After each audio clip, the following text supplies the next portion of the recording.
होता है तो हमारी मृत्यु अस्मरणीय होनी चाहिए। जिंदगी अगर मिली है तो हमें अपने लिए और समाज के लिए कुछ न कुछ करना चाहिए ताकि जाने के बाद दुनिया याद करे। 4 लाइन भूमिका का भाव है। ये समाज में, ये देश में सर्वश्रेष्ठ भक्ति कौन है? देशभक्ति। इसलिए भूमिका के लाइन में लिखना पड़ा। साउंड वाले भैया माइक सिटी में दे हुए।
व्यर्थ है। इसलिए कवि को संकेत करना पड़ा, मरने से पहले हम जीना क्यों छोड़े। जिल्लत भरी जिंदगी ये संसार में इंसान को जीनी नहीं चाहिए। विरह के अंदर एक लाइन कव्वाली का भाव है। चांद पुतली कव्वाल बनारस से गावे, कैसे गावे भैया हो? कौन माइक सीटी देता?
लेकिन विरह में भाव है।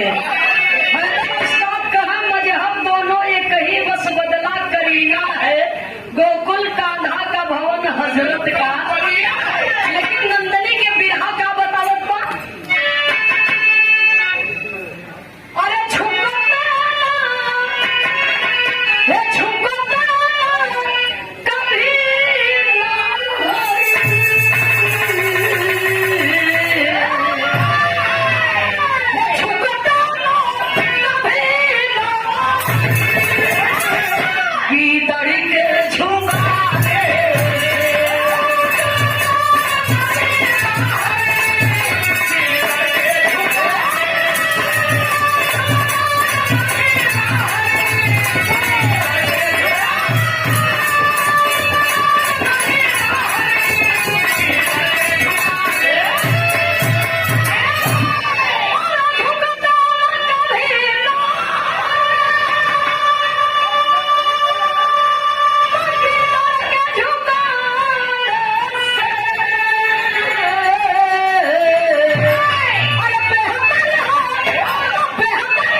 गया। हिंदुस्तान अपने पड़ोसियन के कहत बा कि ये जो बगल वाले हैं हाँ तो ये तो मारक सरऊ ये तो एकदम से मुआई दे भी हम ही मर जा। कहानी का शुरुआत इनमें से बात बिरहा के दूठे जाबाज कलाकार। देखिए उन लोगों की कमी को हम नहीं पूरा कर सकते, चाहे किसी भी अखाड़े का कलाकार हो, लेकिन अगर वो कलाकारी लाइन में है तो वो अपना परिवार होता है। किसी भी अखाड़े का मास्टर साहब कलाकार हो, अगर कलाकारी लाइन में है तो वो हमारा परिवार है। किसी भी जिले का हो, तब बनारस के धरती से दूठे कलाकार स्वर्गीय रामदेव यादव और गुल्लू। तब पहले जब मर्द मर्द में बिरहा हो तो अपने में सरह सरुआई कुल बनाए लो। तो देखा स्वर्गीय गुल्लू जी गावे कैसे गावा मास्टर साहब? नंदनी से तो नहीं बनी, आप लोग मोबाइल पे सर्च करके गुल्लू दादा के बिरहा सुन लिया, लेकिन हमारे तनी प्रयास में कहानी का शुरुआती हमें से गावा।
आप लोग से ज्यादा विद्वान हम नहीं है, कहे वाला से सुने वाला ज्यादा विद्वान हुआ करते हैं।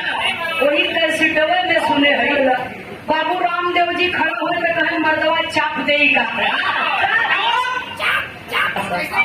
चढ़ा के कैसे गावे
भूतपूर्व वीर रसम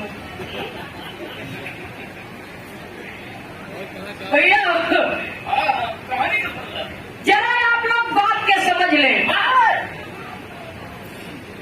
कहानी के जरा आप लोग समझ लें।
क्या कहते हैं मास्टर साहब? बिरहा में एक लाइन तर्ज का भाव है, कहना है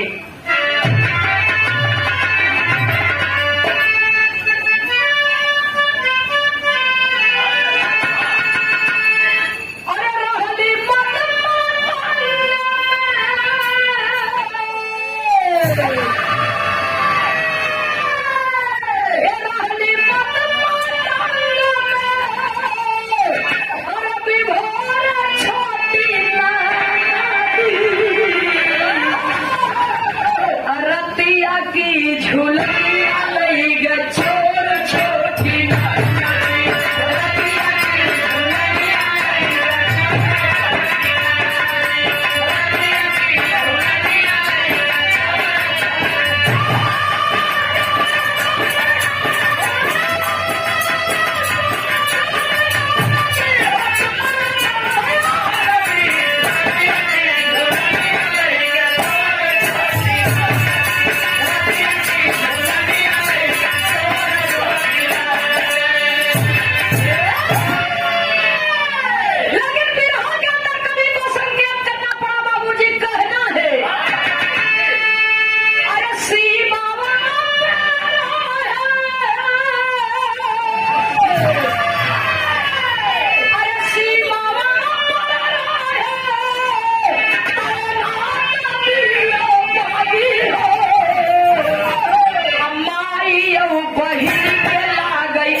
तो आजाद भारत में जो माताओं बहनों का निष्ठा है, उनके निष्ठा पर दाग नहीं लगना चाहिए। हम लोगों से ऐसी कोई चूक नहीं होनी चाहिए कि हमारे देशभक्ति में उंगली उठने लगे। जसवंत वीर अपने फौजियन के समझावत है, अपने साथियन के समझावत है, और धीरे धीरे समय बीतता है। कई बार छुट्टी लेकर के घर पे आए और छुट्टी खत्म हुई तो ड्यूटी पर गए।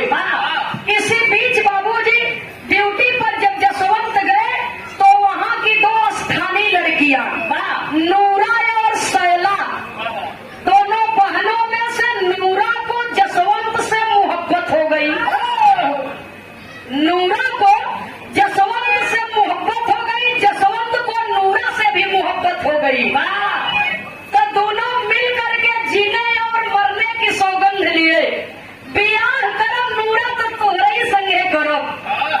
नूरा भी कहब बस शादी करब तयापे के संगे करब। सिंदूर पड़ी हमारे मांग में तयापे के हाथ से पड़ी नहीं, कुंवारी रह जाब लेकिन बियाह न करब। दोनों का प्रेम बाबूजी परस्पर चल रहा है। धीरे धीरे समय बीता, जब प्रेम परवान चढ़ा तब दोनों एक दूसरे के बगैर देखे बिना रह नहीं पावत है। तब बिरहा में कवि को एक लाइन तर्ज का भाव देना पड़ा। कैसे मास्टर साहब?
से मिले बदे।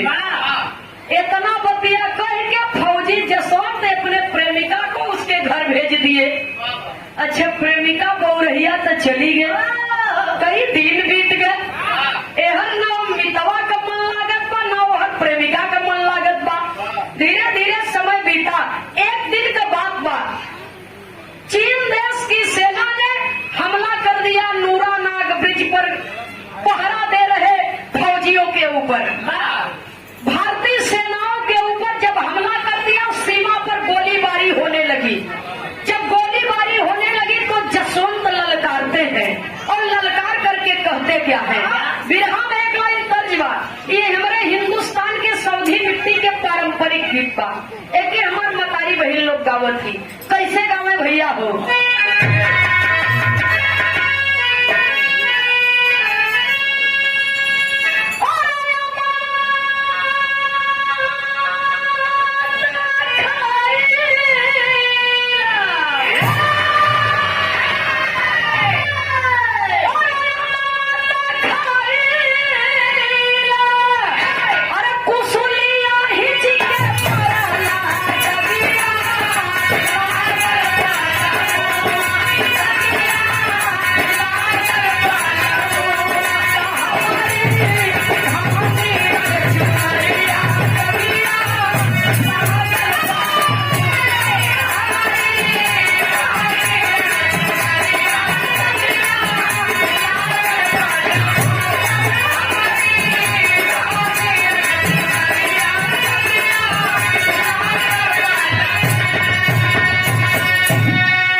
लेकिन राजेश भैया जब दुनिया बिरहा वाले गाए तो के तभी तोड़ मड़ोड़ के एकदम सयामिट के रूप कैसे गावे है।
भैया सुने वाले बाबूजी तो गाँव बड़ी बात नहीं हो, तू काहे बदे गाय जाता वो बात के समझाए दे बड़ी बात होता है। एक थे दुल्हन के दहेज बदे ओकर पूरा परिवार ताना मारता है।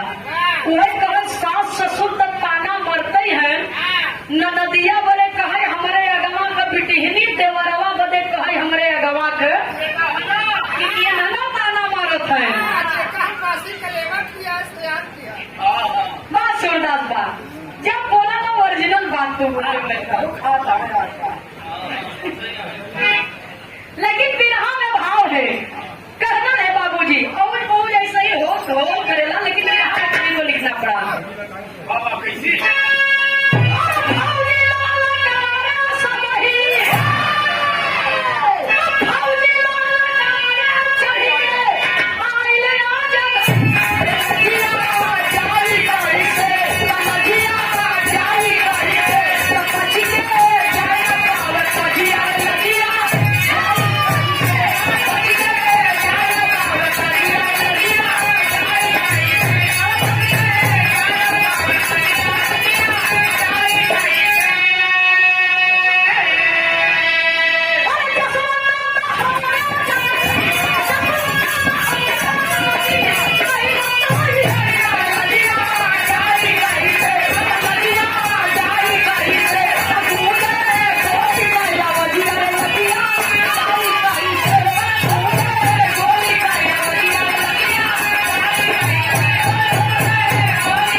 नहीं जाने पाओगे।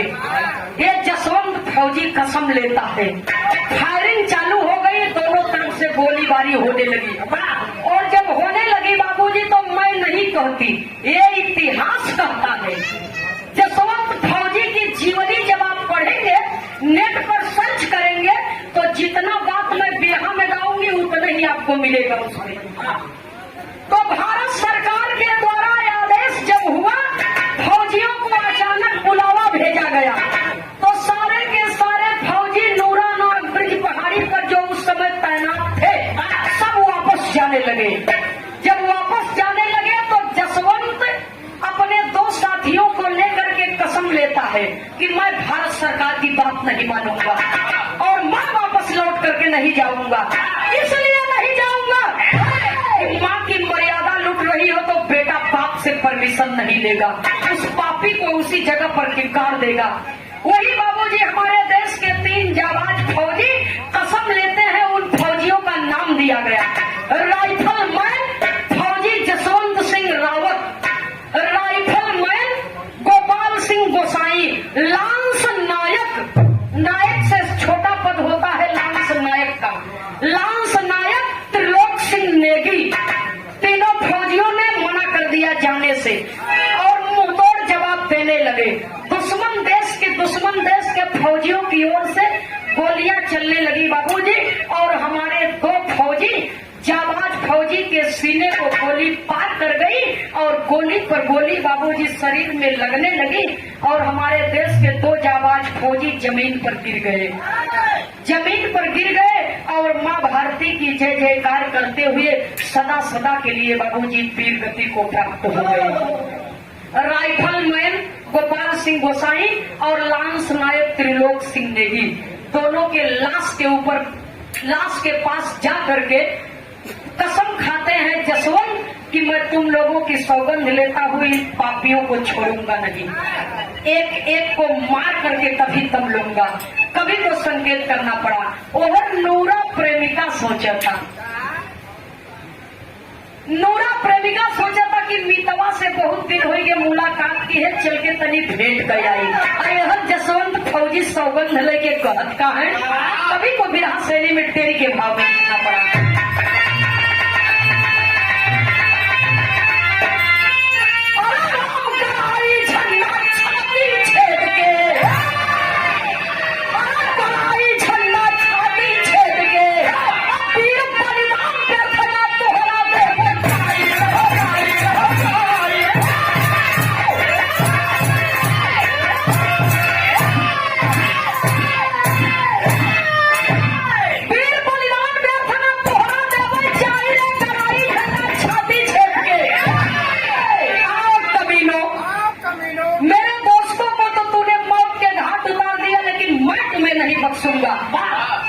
लड़ाई करने के लिए बाबूजी हाथ में हथियार उठाए तैयार, गन मशीन उठाए तैयार, और जब तैयार था ये हवन, जैसे ही धीरे धीरे समय बीतत बा, प्रेमिका बहुरहिया कहत बा कि अब हमार मितऊ लगत बा हमसे मिले न है, लेकिन आप बगैर मन के मितवा से भेंट कैले ये दिल के चैन नहीं बा।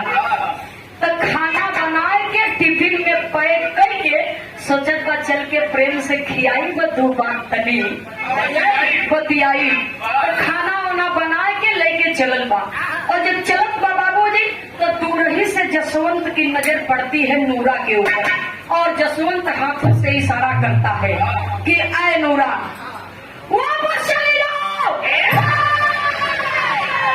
अरे मैं कह रहा हूँ कि लौट जाओ, वापस चली जाओ, यहाँ पर मत आओ। तब नूरा दूर से आवाज के कन्फर्म नहीं सुन पावत बा, वो सोचत बा कि वो हमें बुलावत हो, उनकी जल्दी जल्दी बढ़ी आवाज। तो जसवंत फौजी के पास में जब नूरा पहुंचती है तो वहाँ का सारा माहौल जसवंत फौजी नूरा के सामने बयान कर देता है। तो नूरा कहत बा कि अरे मितऊ तू वर्दी पहिरे है तो तोहरे ही भीतर खाली देशभक्ति बा, हमरे भीतर नहीं बा। यही देश में जन्म लिए है, हम ये देश का नमक खाते ही, तो हमरे पास भी देशभक्ति बा। जसवंत कहते हैं कि ये स्थान खतरों से खाली नहीं है, तुम लौट जाओ। अगर मैं जीवित बचा तो मैं तुमसे शादी जरूर करूंगा। यदि मैं मर गया तो तुम्हारे माता पिता जहाँ भी कहेंगे तुम सम्मान के साथ शादी कर देना। लेकिन नूरा कहत बा कि ऐसा तो हो ही नहीं। मन के मंदिर में जेके पति देवता के रूप में बैठा लिए है, अब वही के संगे जिये, वही के संगे विरहा में कवि को लिखना पड़ा, कहना है।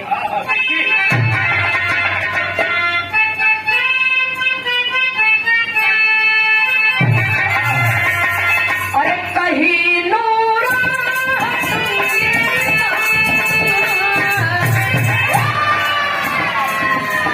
कहीं नूरा वो सही के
से बढ़ करके आपकी जिंदगी है। आपकी जिंदगी इस देश की अमानत है, इसलिए मैं अपनी जिंदगी लुटा दूंगी, लेकिन आपको छोड़ करके नहीं जाऊंगी। तो जब इतना बात सुने जसवंत कहे ठीक है, अगर तुम मदद करना चाहती हो तो मेरी मदद करो। वही बाबूजी जसवंत की हेल्प करने लगी लड़ाई में, और एक तरफ से चीन देश की अनगिनत सेना और एक तरफ बाबूजी नूरानाग पहाड़ी पर नूरानाग ब्रिज की रक्षा करने के लिए तनहा सिपाही है। कवि को संकेत करना पड़ा, तो जसवंत वीर करते क्या है, फिर हमें पपट के लाइन में लिखना पड़ा।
दुश्मन की गोलियों की शिकार नूरा भी हो गई, और जब दुश्मन के गोलियों की शिकार नूरा भी हो गई शादी से पहले ही मैं सुहागिन हो गई, और ऐसी मौत तो किसी किसी को नसीब होती है। अपने प्रेमी के बाहों में मेरा दम टूट रहा है, मेरी आखिरी सांसें चल रही है, और अपने देश के लिए मेरा जीवन समर्पित हो गया। इससे बड़ा सौभाग्यशाली कौन होगा।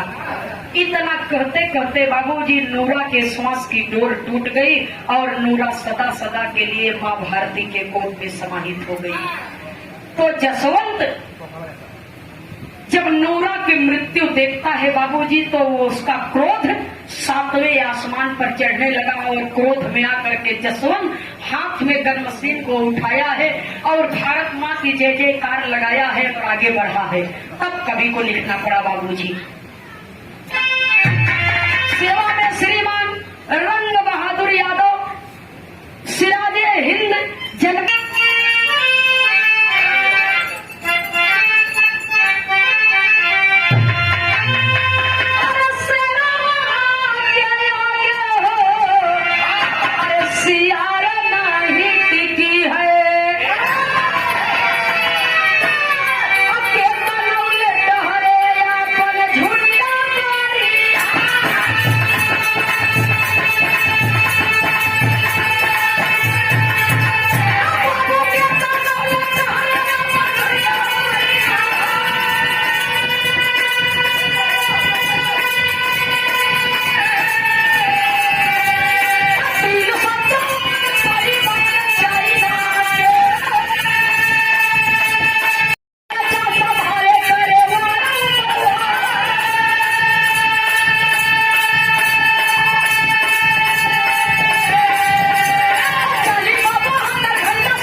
संख्या में सीमा पर वीर तैनात हैं और लड़ाई लड़ रहे हैं, गोलियों का मुंहतोड़ जवाब दे रहे हैं। 72 घंटा लड़ाई अकेले लड़ता रहा। अभी तक तो इतिहास के पन्नों में ऐसा जाबाज फौजी जन्म नहीं लिया। अकेले 72 घंटे लड़ाई लड़ा है और 307 चीन के सैनिकों को मार करके धाराशाही कर दिया। और जब मार करके धाराशाही कर दिया, एक गोली बची है, एक गोली बची है। जवान सोच रहा है, अपने मन में सोच रहा है, बाबूजी बैठा है। तो कहा जाता है कि धरती वीरन से नहीं खाली बा, तो धरती गद्दारों से खाली। लामा नाम का जसवंत का पड़ोसी रहा, ना जाने कौने बात का चिढ़ रही ओकरे, वो जा करके दुश्मनों को भेद दे दिया कि एक ही गोली बची है, चाहो तो उसे पकड़ सकते हो, इसके बदले में तुम्हें क्या चाहिए? इतना बड़ा भेद बता रहे हो, तुम्हें क्या चाहिए?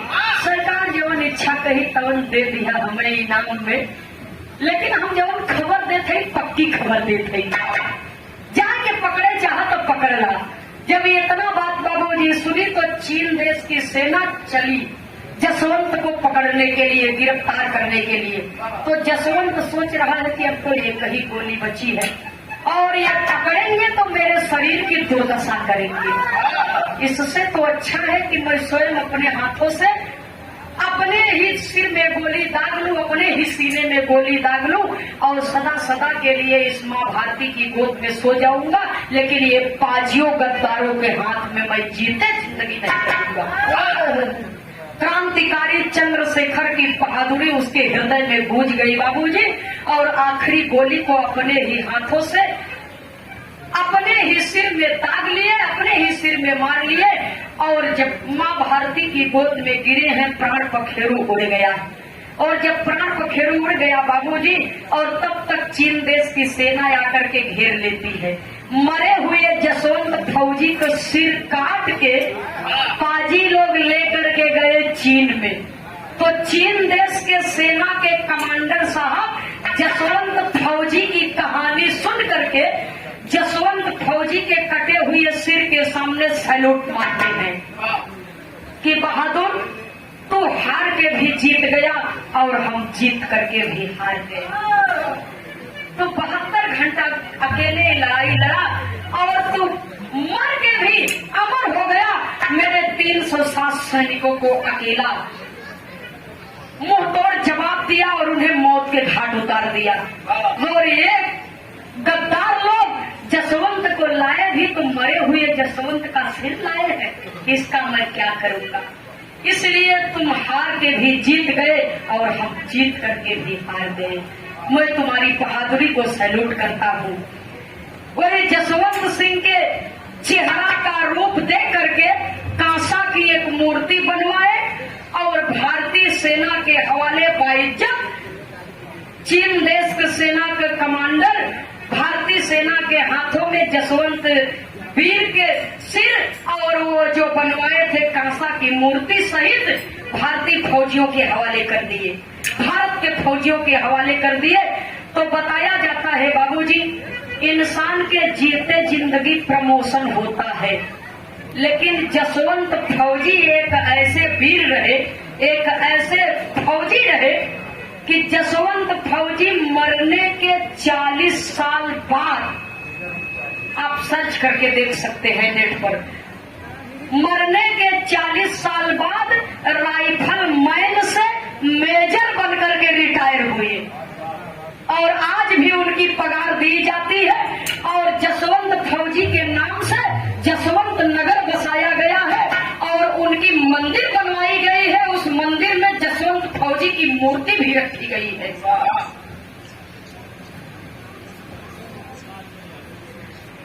तो आज भी मीडिया के लोग दिखा रहे थे उस पर, मोबाइल पर, टीवी पर, कि जसवंत फौजी के मूर्ति के सामने सुबह का नाश्ता, रात का खाना भी रखा जाता है। आज भी उनकी वर्दी रोज धोई जाती है, प्रेस की जाती है, उनके जूतों में पॉलिश आज भी लगती है। और ये बताया जाता है, वहाँ के फौजी लोग बता रहे थे कि जैसे हम लोग ड्यूटी करने के लिए जाते हैं और जब आते हैं तो धूल मट्टी से हम लोग के ऊपर लगा रहता है, जूता पर, वर्दी पर, ठीक उसी प्रकार से जसवंत बाबा के, जसवंत फौजी के जूतों पर धूल जमी रहती है। और ये क्यों, कैसे होता है, इसकी जांच करने के लिए सीसीटीवी कैमरा लगाया गया, लेकिन ये सीन सीसीटीवी कैमरे में भी कैद नहीं हुआ। कैमरा चटक करके गिर गया नीचे। कभी को संकेत करना पड़ा बाबूजी। तो आज भी जसवंत फौजी को छुट्टी जब होती है मेजर साहब की, तो उनकी फोटो को लेकर के, उनकी पगार को लेकर के हमारे फौज के कुछ लोग जाते हैं उनके घर पे, और जब छुट्टी खत्म होती है तो फोटो को लेकर के बाबूजी सीमा सरहद पर जाया जाता है। तो जसवंत फौजी की जीवनी बड़ी संघर्षमय रही बाबूजी। तो ऐसे बहादुर फौजी को हृदय की गहराइयों से मैं सादर श्रद्धा सुमन समर्पित करती हूँ और नमन करती हूँ। अब तो जसवंत नगर पर्यटक स्थल बन गया है, वहाँ लोग देश से ही नहीं विदेशों से लोग आते हैं और वहाँ के फौजियों का मानना है कि आज भी हम लोगों की रक्षा हमारे जसवंत फौजी करते हैं। जसवंत बाबा उन्हें कहते हैं लोग। कभी को संकेत करना पड़ा, कहना है बाबूजी।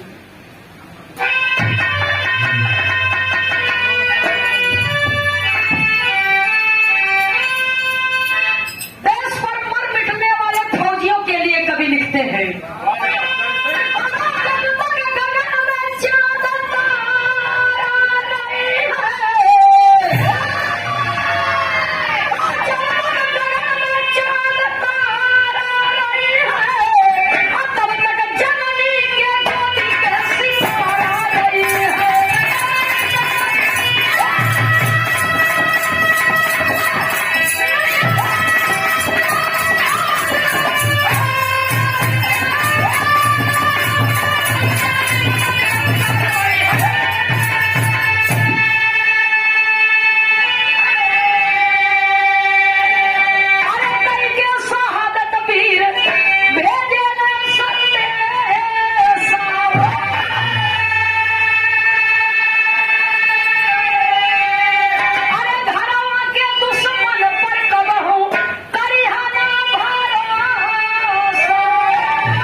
घरवा के दुश्मन पे कबहू करिहा ना भरोसवा, अपने से हार बा अपने से जीत बा।